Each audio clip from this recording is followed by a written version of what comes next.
भारत और इंग्लैंड के बीच होने वाली ये 5 टेस्ट मैचों की सीरीज केवल एक सामान्य क्रिकेट प्रतियोगिता नहीं है।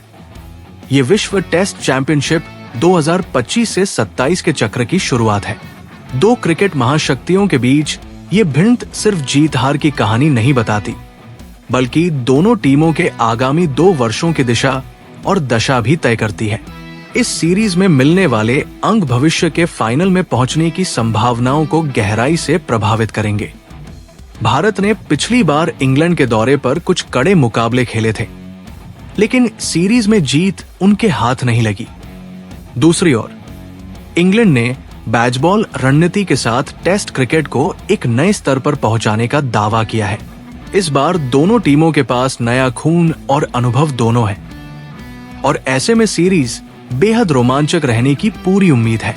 भारत और इंग्लैंड की टेस्ट प्रतिद्वंद्विता 1932 से चली आ रही है और हर दशक में इसने नए आयाम जोड़े हैं। लीड्स का मैदान हमेशा से इंग्लैंड के लिए शुभ रहा है, लेकिन भारत ने भी यहाँ कई यादगार मुकाबले खेले हैं।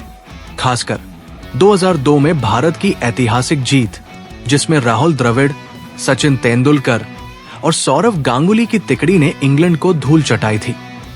इंग्लैंड के खिलाफ भारत का रिकॉर्ड विदेशी जमीन पर भले ही थोड़ा कमजोर रहा हो, लेकिन पिछले एक दशक में उन्होंने उस छवि को बदलने की पूरी कोशिश की है। 20 जून से शुरू हो रहा पहला टेस्ट हेडिंग्ले लीड्स में खेला जाएगा। ये वही मैदान है जहां अक्सर बादल छाए रहते हैं और हवा में नमी बनी रहती है। ऐसे में तेज गेंदबाजों को स्विंग और सीम मूवमेंट दोनों का भरपूर फायदा मिलता है। यही कारण है कि इंग्लैंड ने अपनी प्लेइंग 11 में क्रिस वोक्स, ब्राइडन कार्स और जोश टंग जैसे 3 प्रमुख तेज गेंदबाजों को शामिल किया है। हेडिंग्ले की पिच आमतौर पर पहले 2 दिनों में बल्लेबाजों के लिए चुनौतीपूर्ण होती है। गेंदबाजों को अतिरिक्त बाउंस और मूवमेंट मिलती है, जिससे शुरुआती विकेट गिरने की संभावना रहती है।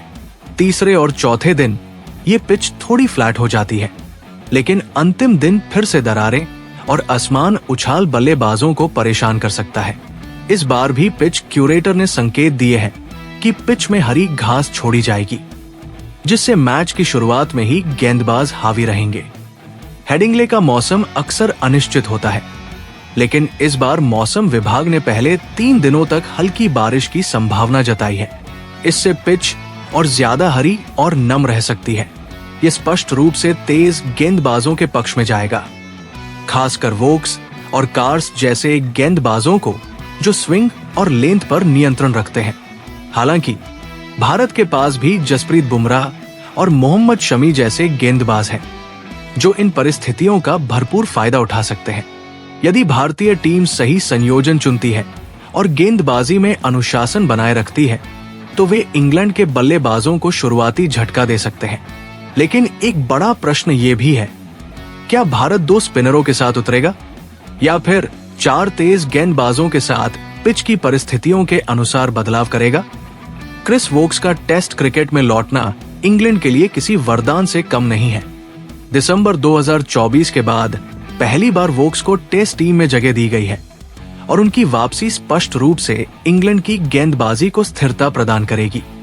खासकर भारत के खिलाफ उनका रिकॉर्ड शानदार रहा है। वोक्स ने अब तक भारत के खिलाफ 25 से अधिक विकेट लिए हैं और उनकी औसत 20 से कम रही है। उनकी सबसे बड़ी ताकत है उनकी सटीक लाइन और लेंथ, साथ ही स्विंग गेंदबाजी। वोक्स न सिर्फ नई गेंद से बल्कि पुरानी गेंद से भी विकेट निकाल सकते हैं। साथ ही बल्लेबाजी में भी वे उपयोगी योगदान देते हैं। एक ऑलराउंडर के रूप में उनकी भूमिका इंग्लैंड को संतुलित बनाए रखती है। बेन स्टोक्स की कप्तानी में वोक्स की वापसी से ड्रेसिंग रूम को अनुभव और आत्मविश्वास दोनों मिलेगा। ब्राइडन कार्स का नाम हाल ही में इंग्लैंड के क्रिकेट में तेजी से उभरा है। अब तक उन्होंने अपने टेस्ट मैच विदेशों में ही खेले हैं, न्यूजीलैंड और पाकिस्तान में, लेकिन इस बार उन्हें घरेलू मैदान पर खेलने का मौका मिल रहा है, और वो भी एक बड़े मुकाबले में भारत के खिलाफ। कार्स की सबसे बड़ी खासियत है उनकी रफ्तार और लगातार सही क्षेत्रों में गेंदबाजी करना। साथ ही उनकी लंबाई और हाई रिलीज पॉइंट उन्हें अतिरिक्त उछाल दिलवाता है, जिससे बल्लेबाज असहज महसूस करते हैं। उनकी पहली घरेलू उपस्थिति का फायदा ये हो सकता है कि वो पिच की प्रकृति को अच्छे से समझते हैं और घरेलू भीड़ का समर्थन उन्हें आत्मविश्वास देगा। तो दोस्तों, भारत और इंग्लैंड के बीच होने वाली ये 5 टेस्ट मैचों की श्रृंखला सिर्फ एक मुकाबला नहीं, बल्कि आने वाले 2 सालों की कहानी लिखने जा रही है। हर रन, हर विकेट और हर रणनीति विश्व टेस्ट चैंपियनशिप की राह तय करेगी। क्रिस वोक्स की वापसी, ब्राइडन कार्स की घरेलू शुरुआत और भारतीय तेज गेंदबाजों की चुनौती, ये सब मिलकर इस श्रृंखला को बेहद रोमांचक बना देते हैं। अब देखना ये होगा कि कौन सी टीम हालातों को बेहतर पढ़ती है, संयोजन को सटीक चुनती है और दबाव में निखर कर सामने आती है। अगर आपको ये वीडियो पसंद आया हो तो लाइक जरूर करें, कमेंट में बताएं कि आप किस टीम को सपोर्ट कर रहे हैं, भारत या इंग्लैंड, और सब्सक्राइब करें हमारे चैनल को ताकि क्रिकेट की हर रोमांचक कहानी आप तक सबसे पहले पहुंचे।